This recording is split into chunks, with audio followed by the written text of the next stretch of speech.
Normal గా మనము ఏవైనా వస్తువులు కొనాలనుకున్నప్పుడు ట్రేడ్ మార్క్ ఉన్న వస్తువుల్ని కొంటే మనకి బాగుంటుంది అని అనుకుంటూ ఉంటుంటాం కదా. సో ఎలా మనము అసలు ఈ ట్రేడ్ మార్క్ అనేది ఏంటి, దాన్ని ఎలా ఉపయోగించుకోవాలి, అసలు ఎవరు ఉపయోగిస్తారు ట్రేడ్ మార్క్స్ ని? ఓకే, తర్వాత నెక్స్ట్ ఈ ట్రేడ్ మార్క్స్ వల్ల వచ్చే ప్రయోజనం ఏంటి, ఎలా ఉంటాయి ఇవి, ఇలాంటివన్నీ కూడా మనం ఈ క్లాస్ లో నేర్చుకుందాము. మీకు ఐడియా ఉన్న ఏవైనా ట్రేడ్ మార్క్స్ గురించి ఎవరైనా చెప్పొచ్చు, మీకు తెలిసింది ఏంటి, వాట్ ఈస్ ట్రేడ్ మార్క్ అనేది? Anybody?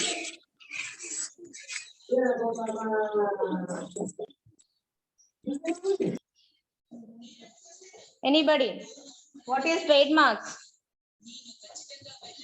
Any idea?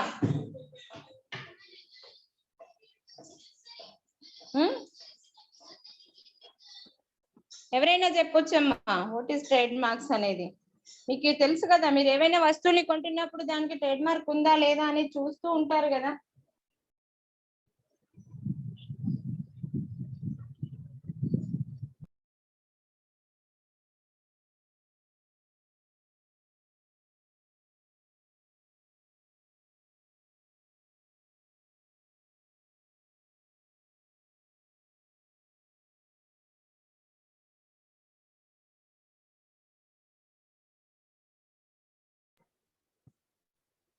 Trade marks అంటే ఏంటంటే, మామూలుగా మన భాషలో చెప్పుకుంటేనైతే ట్రేడ్ మార్క్స్ అనేవి ఏంటంటే ఒక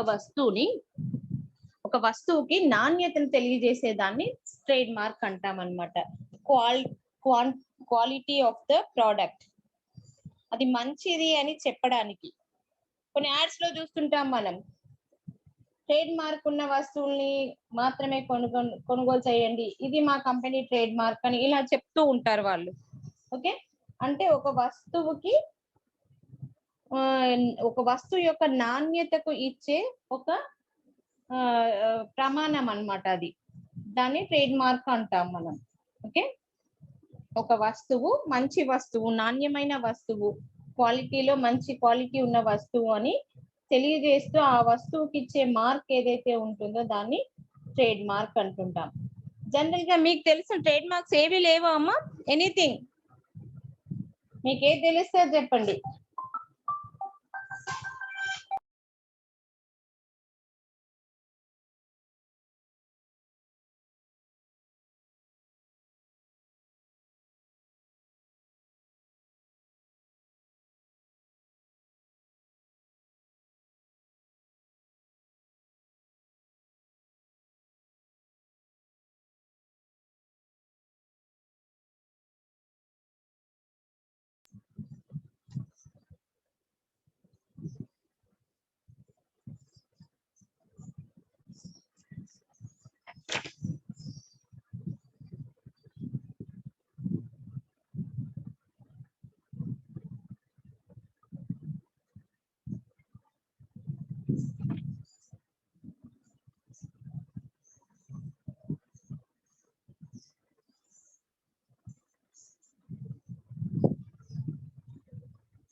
ఇక్కడ మీకు స్క్రీన్ పైన కనిపిస్తున్నాయి చూడండి, ఏంటవి?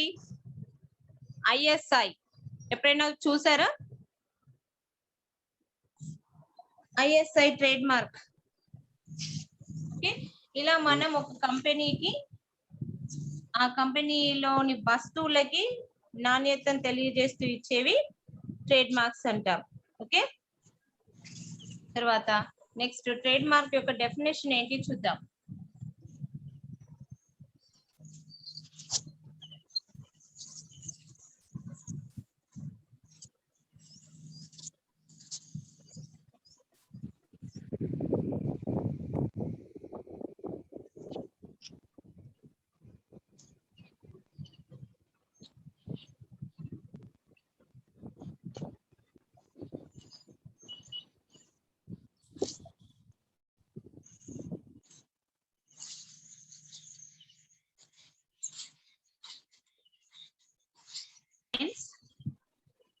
The term trademark as under a mark capable designing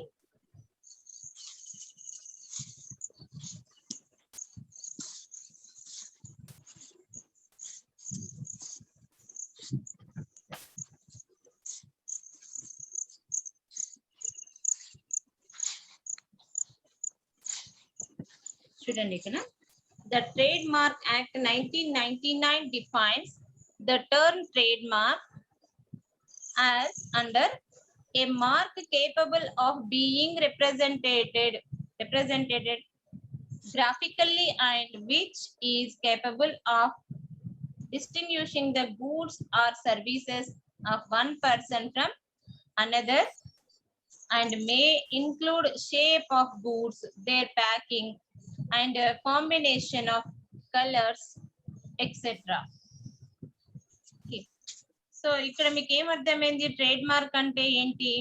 ఒక వస్తువుకి ఉండే ఒక కంపెనీ తయారు చేసిన వస్తువుకు ఉండే ప్రత్యేకత అని మనం సింపుల్ గా చెప్పుకోవచ్చు. ఎలా ప్రత్యేకత అంటే ఇప్పుడు ఒకే వస్తువును తయారు చేసే కంపెనీలు 3, 4, 5 అట్లా నెంబర్ ఆఫ్ ఉంటూ ఉంటాయి. అప్పుడు ఒక కంపెనీ వస్తువుని ఇంకో కంపెనీతో పోల్చినప్పుడు ఇది ఈ కంపెనీ ప్రోడక్ట్ అని ఎలా చెప్పగలుగుతున్నాం అంటే ఆ కంపెనీ యొక్క వస్తువు పైన ఉండే డిజైనింగ్ కానీ లేదా కంపెనీ వస్తువు పైన రాసిన విధానం కానీ లేదా ఆ కంపెనీ యొక్క బాటిల్స్ కానీ లేదా కంపెనీ యొక్క బాక్సులు కానీ ఉండే షేప్ను బట్టి అది ప్రత్యేకమైన ఈ కంపెనీ అని మనం గుర్తించగలుగుతున్నాము. ఈజీగా చూడగానే మనం ఆ కంపెనీని గుర్తించగలుగుతున్నాం అన్నమాట. దాన్నే మనం ట్రేడ్ మార్క్స్ అంటున్నాం. ఓకే, ఒక కంపెనీ నుండి ఒక కంపెనీకి మరియు ఇంకో కంపెనీకి వస్తువు మధ్య తేడాను చూపించగలిగేది అంటే తెలియజేసేది స్పెసిఫై చేసేది ట్రేడ్ మార్క్ అంటాం. Okay, trade mark is distinctive name, symbol, motto or design that legally identifies a company or its products and services and sometimes prevents others from using identical or similar marks. ఇప్పుడు ఏ and B ఇద్దరు companies పెట్టారు, ఒకే వస్తువుకి సంబంధించిన companies పెట్టారు. మరి ఏ company వస్తువు ఇది, B company వస్తువు ఏది అనేది మనం ఎలా గుర్తించగలుగుతున్నాము అంటే ఆ కంపెనీ యొక్క సింబల్ గాని, నేమ్ గాని, మోటో గాని, డిజైన్ గాని లేదా ఆ కంపెనీ మనకి స్పెసిఫిక్ గా ఇచ్చే ప్రోడక్ట్ సర్వీసెస్ కావచ్చు, ఇవన్నీ కూడా మనకి స్పెసిఫై గా ప్రత్యేకంగా ఒక కంపెనీని ఐడెంటిటీ చేయగలిగే విధంగా ఉండే వాటినే ట్రేడ్ మార్క్స్ అంటాము. మనం తెలుగులో వీటిని గుర్తింపు చిహ్నాలు అంటాం. Trade marks identifies the name, symbol, motto, design of the company, a specified company. Okay, for example Santoor soap ఉంది. సంతూర్ సోప్ అనగానే మనకి ఏం గుర్తొస్తుంది? అక్కడ సంతూర్ సోప్ పైన ఒక లేడీ ఫేస్ ఉంటుంది. ఎన్నో ఇయర్స్ నుండి మనం చూస్తూ ఉన్నాము. సంతూర్ సోప్ పైన ఆ ప్రోడక్ట్ అలా డిజైన్ చేసి ఉంటుంది ఒక ఫేస్. ఓకే, అట్లాగే సింతోల్ సోప్ అనగానే మనకి లెమన్ హాఫ్ కట్ చేసింది ఉంటుంది. ఓకే, నెక్స్ట్ వచ్చేసి ఇట్లా మనం ఒక్కొక్క ప్రోడక్ట్ ని తీసుకుంటూ పోతుంటే 3 రోజెస్ టీ పౌడర్ ఉంది, దానిపైన 3 రోజెస్ ఇట్లా జాయింట్ అయ్యి ఒక దగ్గర కనిపిస్తూ ఉంటాయి మనకి. అది ఆ కంపెనీ యొక్క ట్రేడ్ మార్క్ అన్నమాట, ట్రేడ్ సింబల్ అంటాం దాన్ని. కొన్నింటి రాయడంలోనే స్పెసిఫైడ్ గా ఉంటాయి. ఇలా మనం టైప్స్ ఆఫ్ ట్రేడ్ మార్క్స్ లో చదువుకున్నప్పుడు వీటన్నిటి గురించి చదువుకుందాం. ఇప్పుడు మీకు ఒక ఐడియా వచ్చి ఉంటుంది what is trade marks. Trade marks అనేవి ఏంటి? ఒక కంపెనీ యొక్క వస్తువు యొక్క నేమ్ కావచ్చు, సింబల్ కావచ్చు, మోటో కావచ్చు, అంటే వాటి ఉద్దేశం ఏంటి అనేది, డిజైన్ కావచ్చు. ఇవన్నీ కూడా లీగల్లీ ఐడెంటిఫైస్ ఏ కంపెనీకి న్యాయాత్మకంగా ఉండేవి, అంటే కంపెనీ రిజిస్ట్రేషన్ చేయించుకుంటుంది. మరి ట్రేడ్ మార్క్స్ ని రిజిస్ట్రేషన్ చేయించుకోవడం ఏంటి అని కూడా అనుకోవచ్చు, చేయించుకుంటారు. ఇప్పుడు నా కంపెనీ యొక్క ట్రేడ్ మార్క్ ని ఇంకొకరు యూజ్ చేయడానికి అవకాశం లేకుండా ట్రేడ్ మార్క్స్ యాక్ట్ 1999 ప్రకారం నేను నా కంపెనీ యొక్క ట్రేడ్ మార్క్స్ ని దాని ట్రేడ్ మార్క్స్ నేను రిజిస్ట్రేషన్ చేయించుకుంటాను. Next associated trade marks. ఇదేంటంటే అసోసియేటెడ్ ట్రేడ్ మార్క్స్ అంటే it means trade marks deemed to be are required to be registered as associated trademarks under this act. Associated గా registration చేయబడేవి అని అర్థం. Okay, ఇప్పుడు మీకు అందరికీ కూడా ఒక ఐడియా వచ్చి ఉంటుంది అసలు ట్రేడ్ మార్క్స్ అంటే ఏంటి. బేసిక్ గా ట్రేడ్ మార్క్ అనేది మనకు ఒక అసెట్ అమ్మా, కానీ అది ఇంటాంజిబుల్ అసెట్.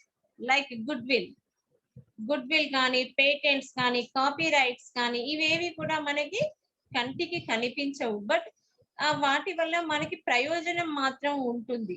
అలాంటి వాటిని కంటికి కనిపించని ఆస్తులు అనేసి ఇంటాంజిబుల్ అసెట్స్ అని అంటున్నాము. ఇంటాంజిబుల్ అసెట్స్ గా గుర్తించడం జరుగుతుంది. అందులో ఏవేవి వస్తాయి మనకి? Good will, trade marks, copy rights, patents, ఇవన్నీ కూడా ఇంటాంజిబుల్ అసెట్స్ అన్నమాట. ఇవి కూడా మనకి ఆస్తులే, కానీ కనిపించని ఆస్తులు. వీటి వల్ల మనకు చాలా ప్రయోజనం ఉంటుంది. ఇప్పుడు ఒక కంపెనీ కొత్తగా ప్రారంభించినప్పుడు దాని వల్ల ఎక్కువగా ప్రయోజనాన్ని పొందలేము మనం. అదే కంపెనీ ఒక 5-6 సంవత్సరాలు అయిన తర్వాత ప్రజల్లో ఆ కంపెనీ పైన ఒక నమ్మకం ఏర్పడిపోతుంది. తర్వాత ఆ కంపెనీ యొక్క వస్తువులు ప్రజలందరి యొక్క గుర్తింపును పొందగలుగుతాయి. కాబట్టి ఆ కంపెనీకి ఆటోమేటిక్ గా కొంత గుర్తింపు పేరు ప్రతిష్టలు వస్తున్నాయి. అది గుడ్ విల్ అంటున్నాం. అట్లనే కంపెనీ ఒక ప్రోడక్ట్ అనగానే, ఇప్పుడు మనకి ఇందాకే చెప్పాను నేను, సంతూర్ అనగానే మనకి దాని యాడ్ కూడా సేమ్ ఉంటుందమ్మా. అడ్వర్టైజ్మెంట్ కూడా ఎవ్రీ టైం ఒకేలాగా ఉంటుంది, కాకపోతే అక్కడ క్యారెక్టర్స్ మారుతూ ఉంటాయి అంతే. సో అప్పుడు దానివల్ల కూడా మనకి ఏమర్థం అవుతుంది, ఒక కంపెనీ ఒక దాన్ని రిజిస్ట్రేషన్ చేయించుకుంటుంది. చిహ్నాన్ని కానీ, సింబల్ ని కానీ, నేమ్ ని కానీ, ఇవన్నీ కూడా ప్రత్యేకంగా డిజైన్ చేసుకుంటుంది. కాబట్టి అలా చేసుకున్న వాటిని మనం ఏమంటున్నాం? ట్రేడ్ మార్క్స్ అంటున్నాం. ఓకే, నెక్స్ట్ ఇప్పుడు మనము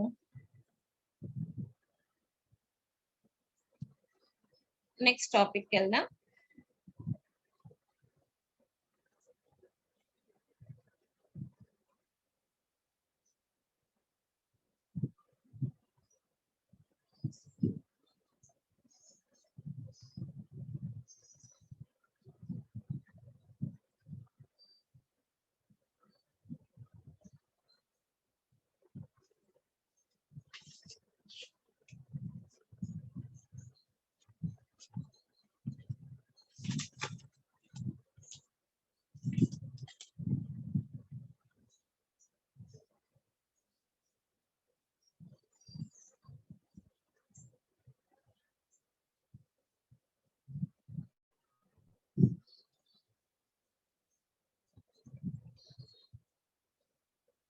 types of trade marks.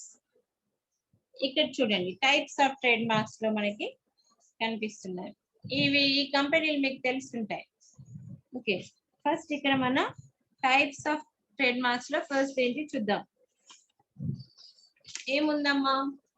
Product trade marks. Okay, first one ఏంటి? Product trade mark. ఇదేంటంటే ఒక్కో కంపెనీకి ఒక ఫిక్స్డ్ గా ఆ కంపెనీ అని పేరు అనగానే అది గుర్తొచ్చేలాగా ఒక చిహ్నాన్ని వాళ్ళు రూపొందించుకుంటారు. ప్రోడక్ట్ ట్రేడ్ మార్క్స్ అంటే ఇప్పుడు అమూల్ ఉంది, ద టేస్ట్ ఆఫ్ ఇండియా, అది క్యాప్షన్. అమూల్ అనేది కంపెనీ. నెస్ట్లే అది కూడా ఒక కంపెనీ. ఇట్లా వాళ్ళు వాళ్ళ చిహ్నాలని, వాళ్ళ ట్రేడ్ మార్క్స్ ని రిజిస్ట్రేషన్ చేయించుకుంటారు. వీటిని ఈ ప్రోడక్ట్స్ కి సంబంధించిన రిజిస్ట్రేషన్ కాబట్టి ప్రోడక్ట్ ట్రేడ్ మార్క్ రిజిస్ట్రేషన్స్ అనేసి అంటున్నాం. ఇలా మీరు ఇంకా కొన్ని ఎగ్జాంపుల్స్ కూడా మీరు ఓన్ గా కూడా చెప్పొచ్చు. Okay, product. నెక్స్ట్ వచ్చేసి సెకండ్ వన్,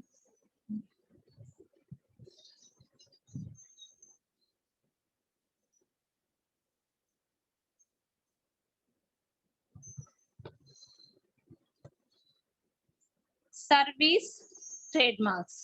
ఇవి చూడంగానే మీకు ఐడెంటిఫై అయిపోయాయి. ఏంటవి? ఫస్ట్ కట్ చేసిన యాపిల్ ఉంది కదా, అదేంటి? Apple company. పక్కన ఆ రాసిన వర్డ్స్ ని బట్టే మనకి అర్థమైపోయింది, గూగుల్ కంపెనీ. ఓకే, ఇవేంటి? సర్వీస్ అందించే కంపెనీల చిహ్నాలు అన్నమాట. ఓకే, ఫస్ట్ ఏమో ప్రోడక్ట్, వస్తువును అందించేవి. ఇది సర్వీసెస్ ఇచ్చే కంపెనీల యొక్క trade marks. Okay, these are used to identify the services of అన్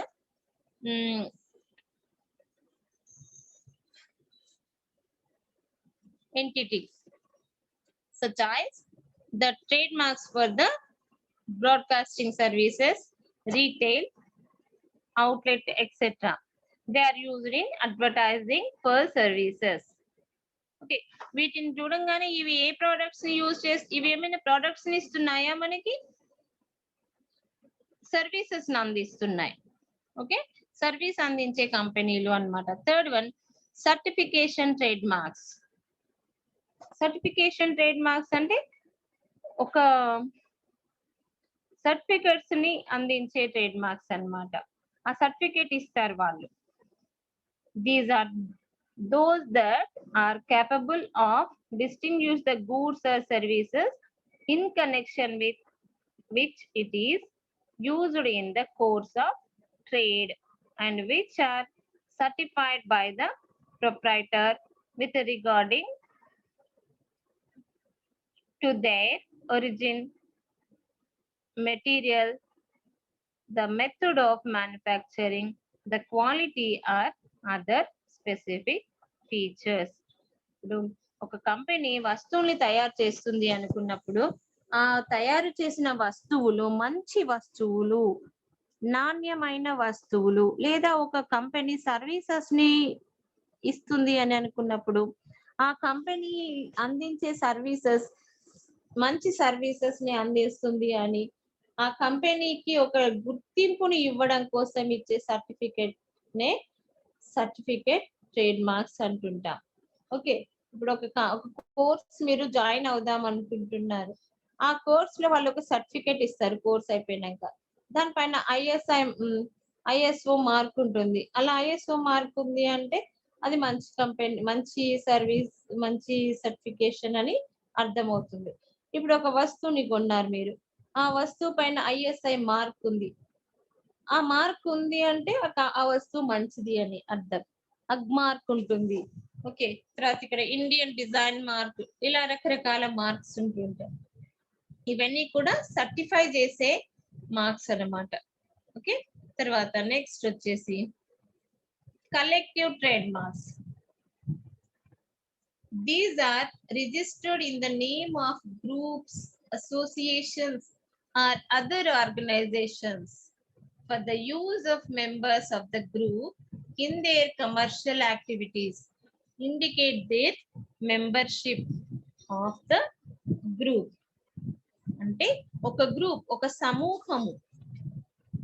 సమూహం కలిసి అందులో వాళ్ళ ప్రయోజనాల్ని పొందడానికి, ఒక సమూహము ప్రయోజనాల్ని పొందడానికి ఎప్పుడైతే వాళ్ళు ఒక గ్రూప్ గా తయారై ఆ గ్రూప్ యొక్క యాక్టివిటీస్ ని చేస్తూ వాళ్ళు ప్రయోజనాన్ని పొందుతున్నారు, ఒక అసోసియేషన్ గా లేదా ఒక ఆర్గనైజేషన్ గా ఒక గ్రూప్ గా ఏర్పడిన వ్యక్తులకి, ఆ గ్రూప్ కి కలెక్టివ్ గా ఇచ్చే సర్టిఫికేట్ ని కలెక్టివ్ ట్రేడ్ మార్క్ అంటున్నాం. ఓకే, ఒక సమూహానికి ఇచ్చే మార్క్ అన్నమాట. ఓకే, నెక్స్ట్ వచ్చేసి అంటే ఇక్కడ దీనికి ఎగ్జాంపుల్ గా మనము రిలయన్స్ కమ్యూనికేషన్స్, టాటా సన్స్ వీటిని తీసుకోవచ్చు.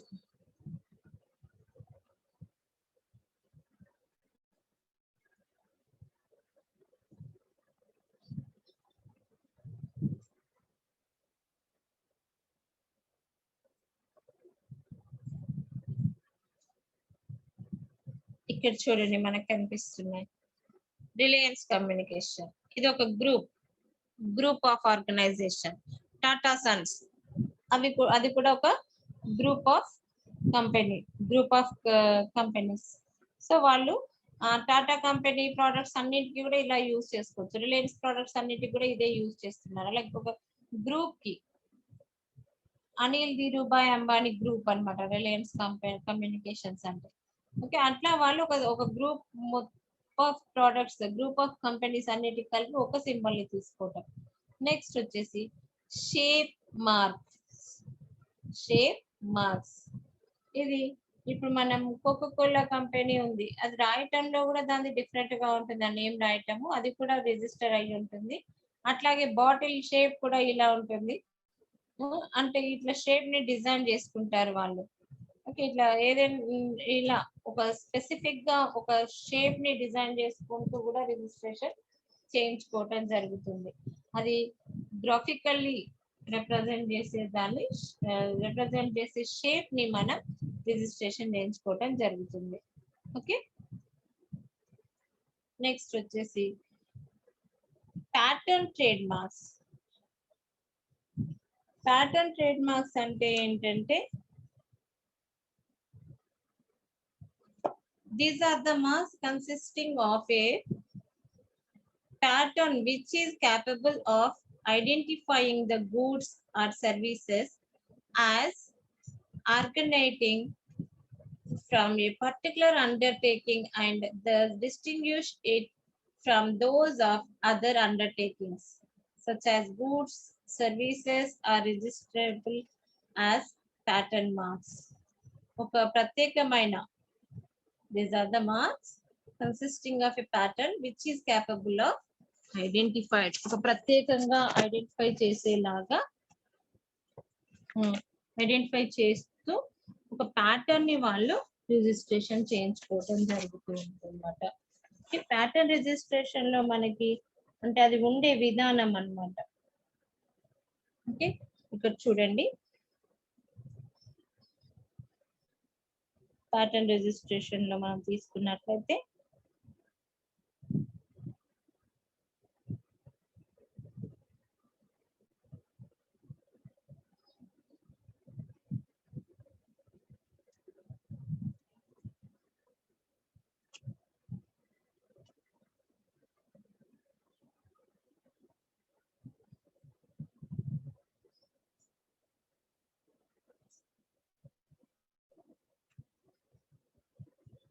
కనిపిస్తున్నాయా? ఇవి ప్యాటర్న్ ట్రేడ్ మార్క్స్ కి ఎగ్జాంపుల్.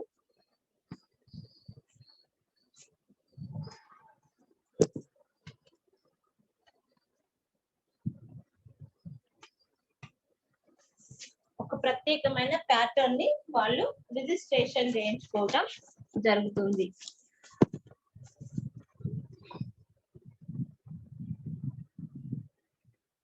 నెక్స్ట్ వచ్చేసి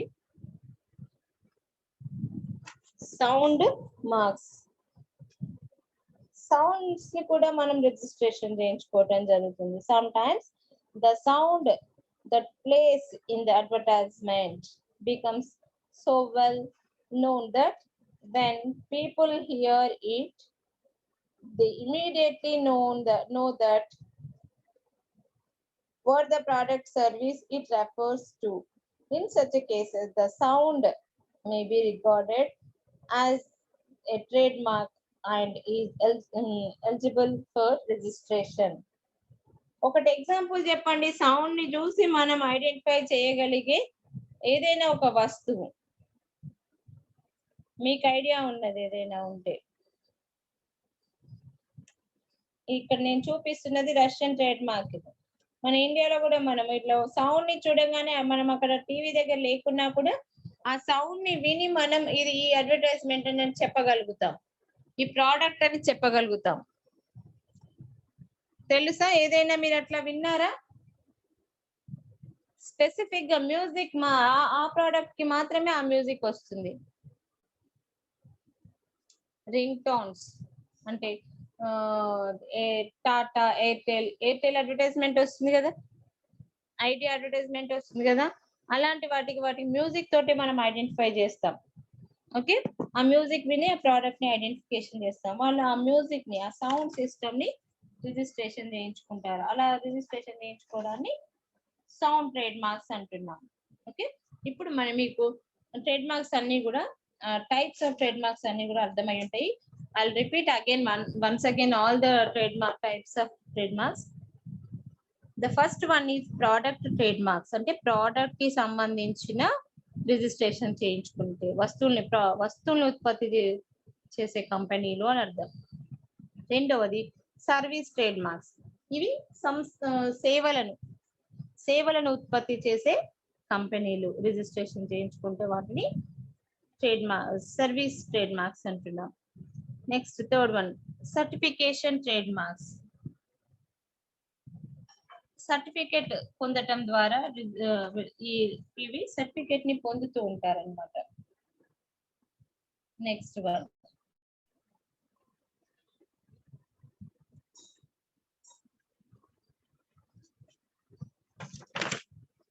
collective trade marks.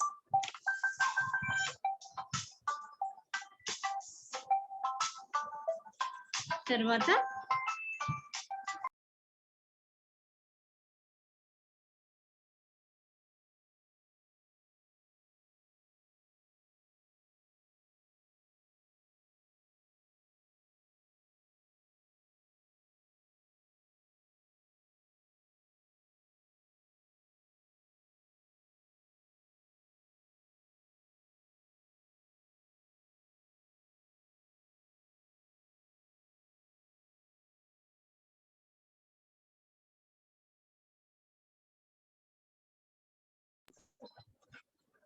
Okay, first one వచ్చేసి product trade mark, second one service trade mark, third one certificate trade marks, fourth one collective trade marks. ఇది ఒక group వాళ్ళందరూ కలిసి రిజిస్ట్రేషన్ చేయించుకుంటారు. Next shape trade marks, pattern trade marks, sound trade marks. Okay, these are the types of trade marks. In future లో మీరు కూడా మీరు own గా కంపెనీస్ ని ఎస్టాబ్లిష్ చేసి మీ ఓన్ గా ఒక ట్రేడ్ మార్క్ ని క్రియేట్ చేసుకోండి. Okay, I'm closing the today's class. Okay, I'm leaving.